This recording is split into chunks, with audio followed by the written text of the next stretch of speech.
Hi guys! Okay, so ayan, continuation tayo class ng mga sample problems natin regarding sa pagkuha ng moment of a force about a point. Okay, so start tayo. Situation 21, the pipe assembly is subjected to 80 Newton force. So nasan yun? Ito siya, no? So ang mga given sa kanya, mga angle. So kailangan ulit natin kunin siguro dito yung components. So in this case, hindi natin magagawa yung last na pagkuha natin ng components, no, yung by coordinates, kasi mas madaling kunin, no, yung components nito nung force na to using yung trigo na lang, no, hindi na natin papahirapan pa. So ang question is determine the moment of force F about point A. Okay, so dito tayo magpapamoment sa A. So moment at A, just simply the radius vector cross the force vector. So simulan natin siguro sa force vector. So equal yan sa x component, y component, and then z component. So hindi na natin magagamit nga ulit yung last time na ginawa natin na kinuha pa natin yung radius vector na itong nung f or yung position vector niya, dahil wala naman tayong coordinate na makukuhanan sa problem na to. Pero kaya natin directly makuha kasi nga meron na tayong mga given na mga angle. So parang lumalabas, ito yung kanyang y component rather. Yung x component niya is ito, ayan, fx, and then yung z niya is yung pababa. Kung titingnan natin yung figure, fz. So positive x, positive y, negative z. Okay? So sulat na natin yan. Using the figure, zoom in tayo. So paano makukuha mo na yung yung fz? So kung nakikita mo dito class, ito yung triangle. Di ba parang ito is the same ng fz? So kung 30 to, di ano yun? 80 ito magiging, sulat natin 80 sine of 30. Tama ba? While itong dimension na to, itong dimension na to magiging 80 cosine of 30. So gagamitin natin yung pagkuha ng x and y component. So di ba parang ito yung x component, tama? So itong fx equals yung hypotenuse na 80 cosine of 30, and then may angle na 40, so sine 40. While itong fy yun dito, kita mo, ayan. So that one is our fy na equal sa hypotenuse 80 cosine of 30, and then cosine of 40. Okay, so yun na yun class, no? So sulat na natin sila dito class ng naka-simplified na. So ilan yung mga values niyan? Paki-simplify na. So 80 cosine of 30, sine of 40. So ito is 44.54 or 53 lang. Next, fy. So ito 53.07, and then fz 40. So pag in-input natin yan dito sa vector natin, so fx positive yan, 44.53i, plus fy positive yan, 53.07j, and then yung fz downward yan, negative yan. That is negative 40k. So wala tayong problema sa force vector. Next is yung radius vector. So ang radius or yung position vector class, or yun nga, yung radius vector, is the vector connecting again what? yung point kung saan tayo magmo-moment, which is yung A, and then any point along na dun sa line of action no force natin. So, di ba ito yung natin, line of action. Ayan yun eh. So, nakita mo? Yan yung line of action ng force natin. So, saan ba dyan, class, madaling malaman yung, yung distance between A papunta dun sa line of action? So, ang madali lang dyan, yung may given, which is, ito, yung point C. So, ito yung gagamitin nating position vector, R. Okay? Kasi si point C, siya lang yung may given na coordinate. Di ba? Halimbawa, si A, ang coordinate niya, yan eh, madali na yan eh. Origin yan eh. 0, 0, 0. Siya yung parang initial. Tapos yung point C, okay, zoom in tayo. Yung point C, ito. Madali kunin yung niyan, yung X, Y, Z coordinate. So, ilan yung X niyan? So, di ba, ito 250. Kita mo ba? Di ba? Ito, ano to? 300. Okay? Tapos bumaba lang siya. Tapos nag 250. Eh di 300 plus 250, ilan yun? 550. Okay, positive. Ilan yung niyan? Ilan yung Y? Ito lang naman yung Y niyan, no? From origin papunta dito. No? Pantay-pantay naman kasi yan eh. So ito lang yung Y niya, yung 400. Papuntang positive, so 400. So next is yung Z. So yung Z niya pababa, di ba? So yung point C, para siyang bumaba na itong 200. No? Yun lang naman yung pagbabang nangyari. So therefore, negative 200. So ayun, na-determine na natin, class, yung coordinate nung ating point C. Okay? So, maganda siguro dito, class, is gawin na natin itong naka-meters kasi ang sagot natin naka-Newton meter. No? So, pwede naman ganun, class, para mas simplify lang natin. Gawin natin itong 0.55, 0.4, negative 0.2. Okay, naka-meter to. Ito naka-ano ba ito eh? Mm. So, kung kukunin natin, class, yung yung position vector, okay, equal yung saan? Yung final minus initial, di ba? Yung final is always yung location ng line of action ng force. So, for the first part, sulat muna nga natin, x2 minus x1 I plus y2 minus y1 j plus z2 minus z1 k. So, yung second point natin dyan, yung point C. So, magiging 0.55 minus 0 I plus 0.4 minus 0 j plus negative 0.2 minus 0 k. Okay? So, ayan na yan. Equal yan sa 0.55 I or plus 0.4 j minus 0.2 k. So, simply store natin ito sa vector A na lang. And then, ito is sa vector B. So, sa paggamit ng formula, class, hindi pwedeng mapagpalit ang posisyon ng R saka F.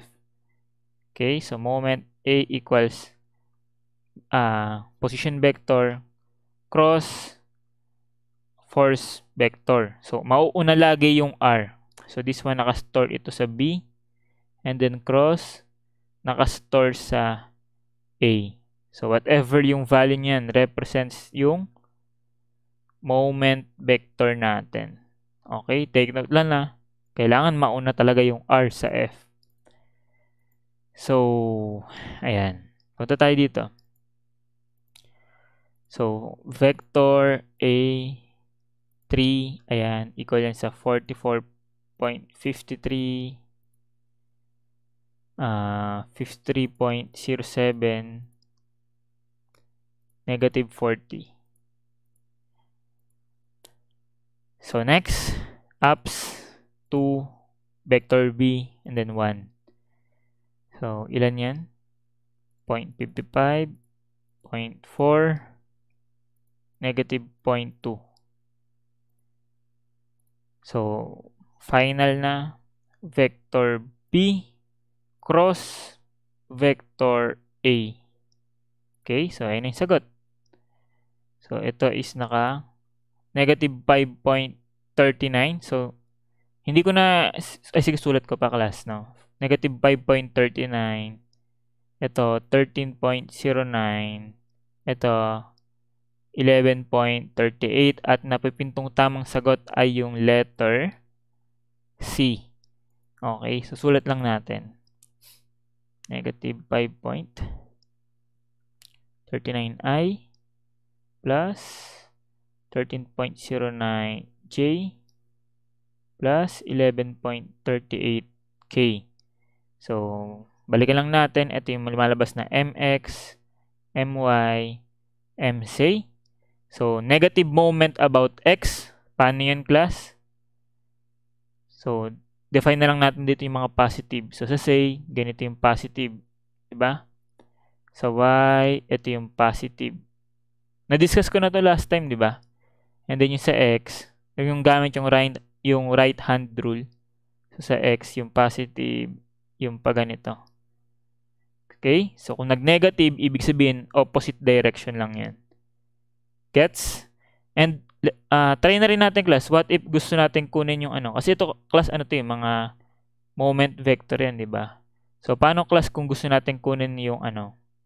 Magnitude. So, that is just the absolute value ng moment vector, no? Or yung gusto mo, isolve mo siya manually gamit yung Pythagorean, okay lang. Pero dahil may calculator naman tayo, so kunin lang natin yung absolute value niyan ng vector answer.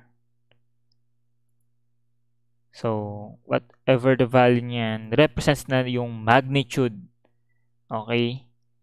Magnitude nung moment natin about A. Okay? So, baka lang kasi class itanong, no, na hindi vector yung tinatanong, pero ang tinatanong yung ano niya, magnitude. So, yun yung sagot. 18.16. And then, unit is Newton meter. Okay? Pero nakuha naman natin na yung tamang sagot, and that is letter C. So, we are correct. Okay, so sana okay pa kayo dyan. So, next tayo. Meron pa palang next na tanong, no? Hindi pa tayo tapos. So, hindi ko lang nakuha. So, wait lang. So, ito pa ang karagdagang katanungan. Ayan. So, ang next question is, determine the moment of the force about point B. So, nasan yung B dito? Nasaan ang B? Ano lang natin, extract na lang ulit natin dito. So, ang B dyan is eto, no? So, dito naman daw tayo magmo-moment. So, take note, ito yung C. Nakuha na natin yung coordinate niyan, 0.55, 0.4, saka negative 0.2. Tama? Yan yung para sa C. So, kung dito tayo sa B magmo-moment, so, ang kailangan nating position vector is eto, pag ganito naman. No? Tawagin natin tong R. So, kailangan ulit natin kumuha ng bagong R class kasi doon tayo mag-moment sa B. Diba? Paano ba kunin yung coordinates nitong B? So, wala siyang X, meron siyang Y, 400. So, that is 0.4 in millimeters. At wala siyang Z. No? So, 0. So, ayan. Very simple lang din to, class. Gagawa lang tayo ng bagong position vector. So, magiging final minus initial. So, yung final natin is always yung nandoon sa line of action ng force natin. So, yung final natin dito yung 0.55 and then minus initial 0, then I, plus final minus initial 0.4 minus 0.4 J, and then plus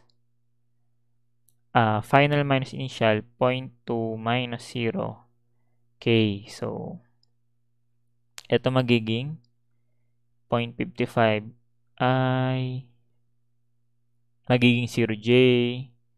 Ito magiging negative 0.2K. So, yun. The same lang, no? So, kanina, na-store na natin to. Nasaan to? Yung F, nasa vector A. So, ito, store na lang natin tong bago sa vector C na lang. Pwede naman yan. So, therefore, moment vector sa B equals sa radius vector cross force vector. So, in this case, yung radius vector nasa C. So, cross, ito nasa A pa to. Gamit yung last solution natin. So, ilan yan, class? So, direct sub na lang yan, basta mabuo natin yung position vector. So, tayo dito. Apps 2, lagay natin sa C. 0.55. 0, negative 0.2. And then, vector C cross vector A. Ito. So, yan. Ilan sagot? 10.614. So, baka nalilito kayo, class. Wala sa choice or mali naka-highlight sa choices. Ito yung ano natin, oh. Copy ko nga. Lagay natin dito sa baba. Baka malito-lito kayo. Sabihin nyo, mali yung nasa choices. Ito. Ayan. Zoom in tayo. Ayan. So, hindi ko nasusulat to, class. Check na lang natin kung sinong nagtali. So, for the first one, that is 10.61. Then next, 13.09. Then last, 29.19. So, ang tumutugma dyan, class, ay yung nasa letter A. Okay, so this one is our answer. So, correct. Okay, so, yun, medyo na ano na ba? Nalilinaw-linawan na sa pagkuha ng mga vectors natin. So, with that, proceed na tayo, class, sa ating last sample problem na tayo regarding sa moment about A point. Okay? So, wait lang. Okay. So, ayan. Last problem na, class. So, sabi dito, find the combined moment of forces P and Q about point O. The magnitude of the forces are 80 and 60. Okay, so combined effect, no? So, isabihin, meron tayong moment about O ng force P. Meron tayo niyan. And then, meron din tayong moment about O ng force Q. Meron. So, para makuha lang natin, class, yung combined effect niyan. So, that is just the vector summation. So, parang total moment ay equal sa vector summation lang. So, parang sa force lang, no? Para makuha ang combined effect ng mga forces and the vector summation lang ng mga forces. So, ganun din dito sa moment. So, MOP plus MOQ. Okay? So, sabihin, kailangan natin silang i-analyze individually. Okay? So, dito lumalabas yung force P is mahirap na naman kunin yung mga X component, Y component, Z component ng force. So, again, kailangan natin sigurong kunin yung radius vector netong force P. So, para makuha natin yung radius vector na yan, tignan natin yung line of action niya. So, ito yung line of action niya, no? Ayan, presented naman na eh.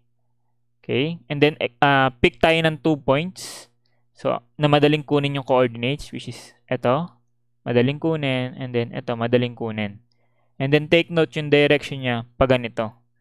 So, ito parang lumalabas as our point 2. Ito yung lumalabas as our initial point 1. Okay? So, kunin na muna natin yung mga coordinates. So, para sa point 2, 0x, 0y, ilan yung z neto? 2. Diba? 2 feet above siya. So, itong point 1, ilan to?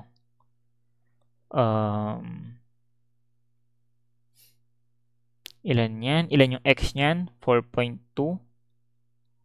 Sulit natin dito.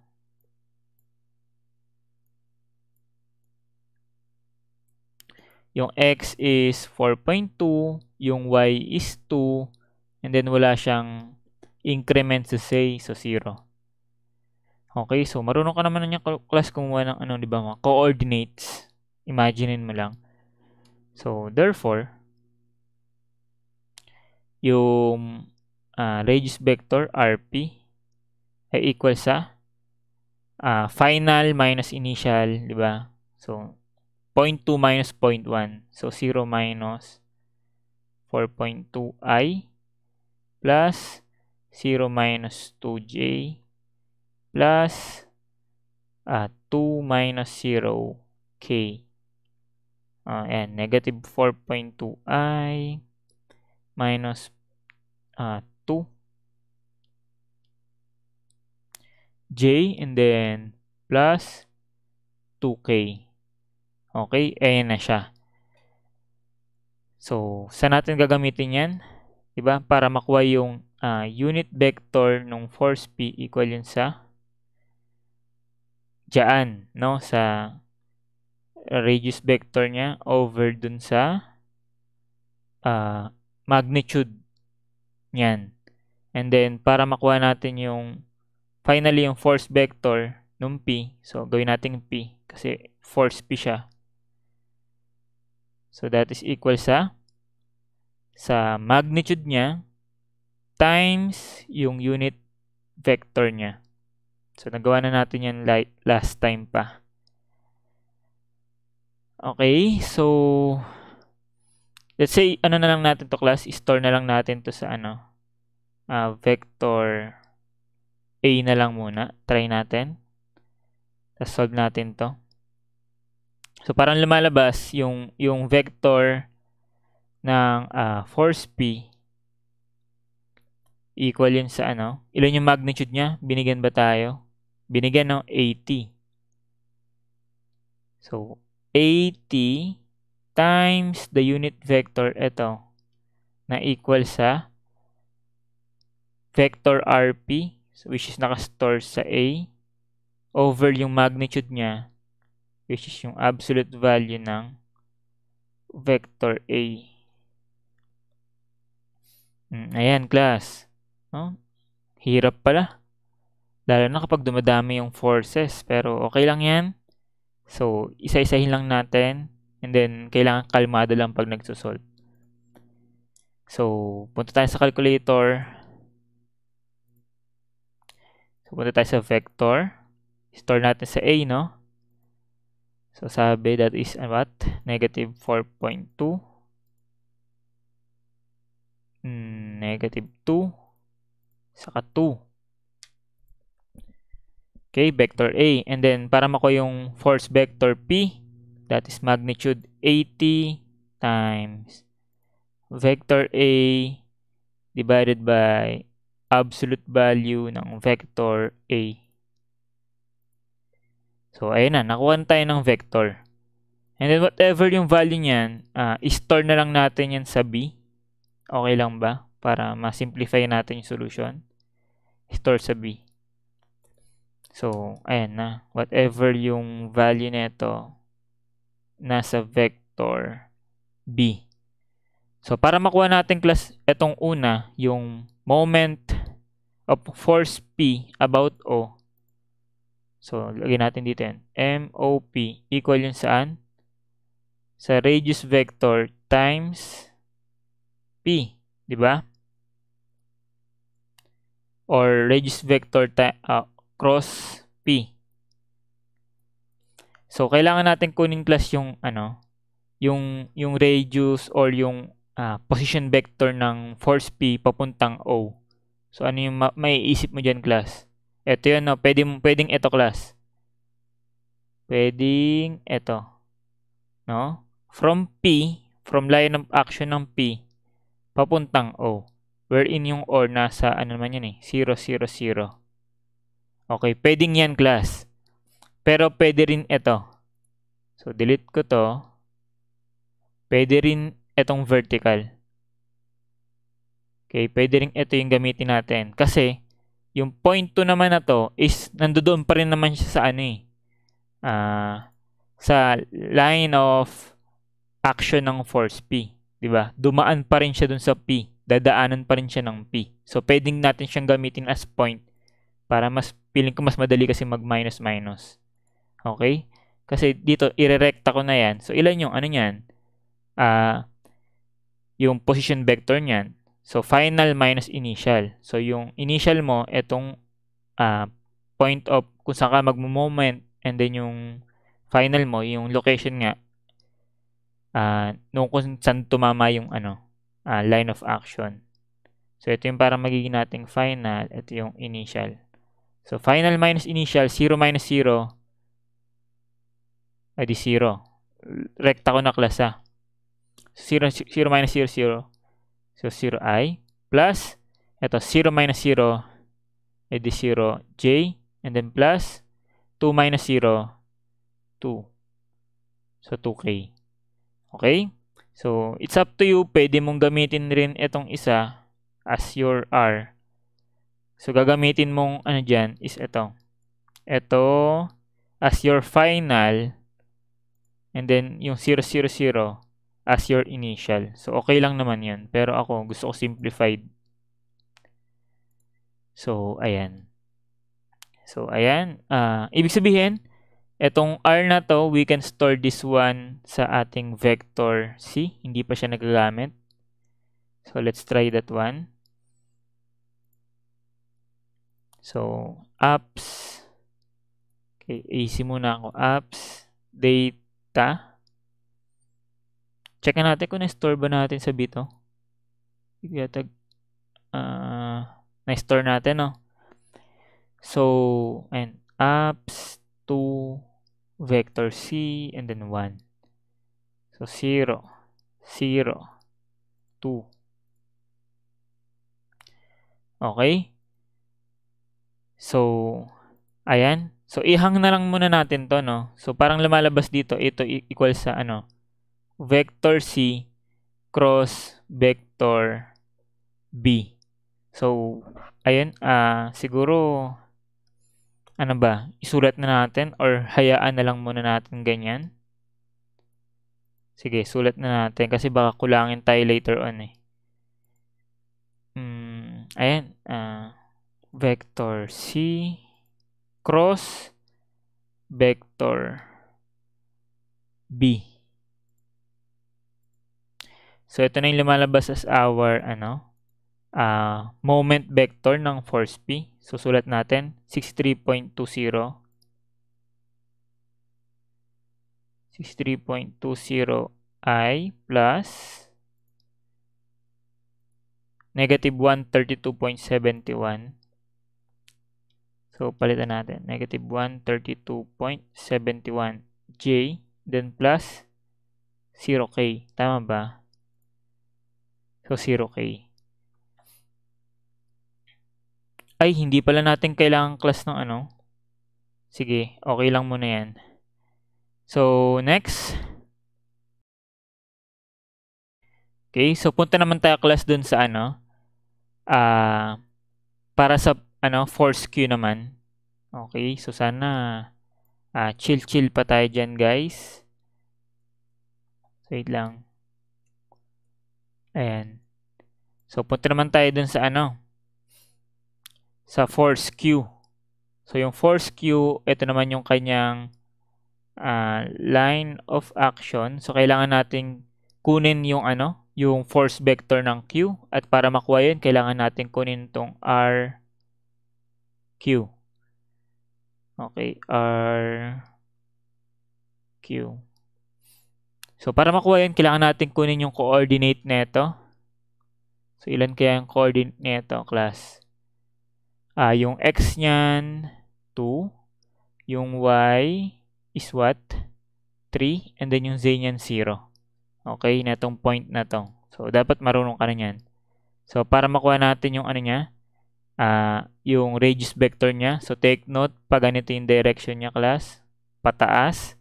So, mangyari, parang ito yung magiging niya, point 2 niya. And then, ito naman yung kanyang point 1, initial. Okay? Final minus initial ulit. So, makuha natin yung radius vector niya. So, ito is 0 minus 2i plus 0 minus 3j, then plus 2 minus 0. 2 minus 0k. So, ayan.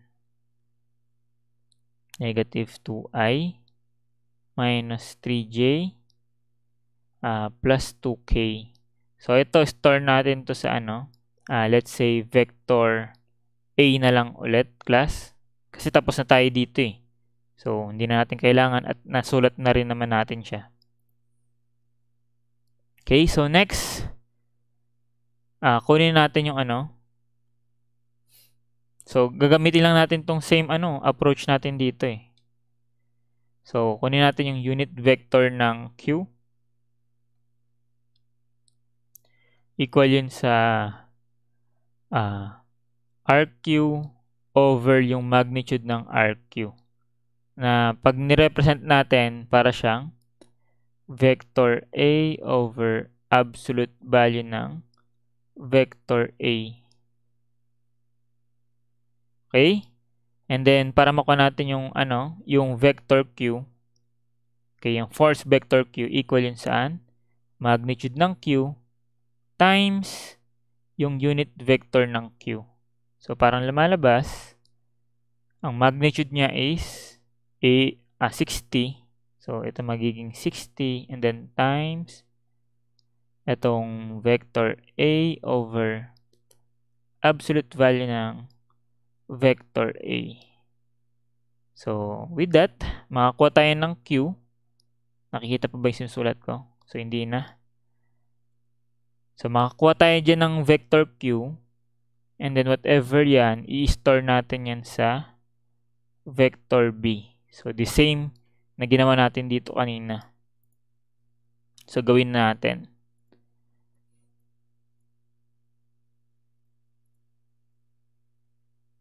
So, ayan, punta tayo sa calculator. So, punta tayo, data 1. Ayan, vector A, store natin. Negative 2. Negative 3. And then 2. Okay, and then 60 vector A divided by absolute value ng vector A. So, ito na yung magiging force Q natin. And then, store natin sa vector B. Okay? So, balik ulit tayo. Pag may Q na, ano na yung next na kailangan natin? So, ko lang to, separate ko lang So, ang next na kailangan natin, kunin na natin yung MOQ. At para makuha yun, ang kailangan natin, yung position vector cross Q vector. Meron na tayong Q. Kailangan natin yung R. So, paano yung R? So, again, pwede natin gawin to, yung position vector. So, O, papunta dun sa Q, ito. So, ito yung pwede natin gamiting R. Pwedeng ganun, class. But then again, class, ang gusto kong gamitin, di ba yung Q kasi, is dadaan talaga siya dito sa point A, di ba? So, ibig sabihin, nagigets mo ba yung gusto kong sabihin? Pwede kong gamitin ulit itong vertical na to as my position vector. Diba? From O, papunta dun sa A na dinaanan ng force Q. Okay, so valid siya. So, ibig sabihin, pwede ko pa rin palang i-maximize itong nakuha ko kaninang position vector. No? Unlike kung ito yung ginawa mo, yung paganito, saka yung paganito, magkaiba pa yon. Unlike ito, pwede ko nang i-maximize yung iisang vector na na-store mo na yan kanina sa vector C. Okay? So, check nga natin class kung nasa vector C pa nga siya. Para nakatipid tayo ng pindot, di ba? Oh, nandun pa siya, di ba? At magagamit pa rin pala ulit natin siya, no, para sa force Q. So, therefore, ito magiging what? Vector C and then cross vector B ulit. Kasi nga, itong Q, in-store natin sa B. O, di ilan ang bibigay sa yung sagot dyan, class? So, punta tayo sa calq. So, vector C cross vector B. Ayan, may sagot. So, 87, sulat lang ulit natin. 87.31 I, and then plus, or minus pala to, no? Minus 58.21. So, minus 58.21 J. So, nakikita pa ba? So, malapit ng hindi. So, adjust ako.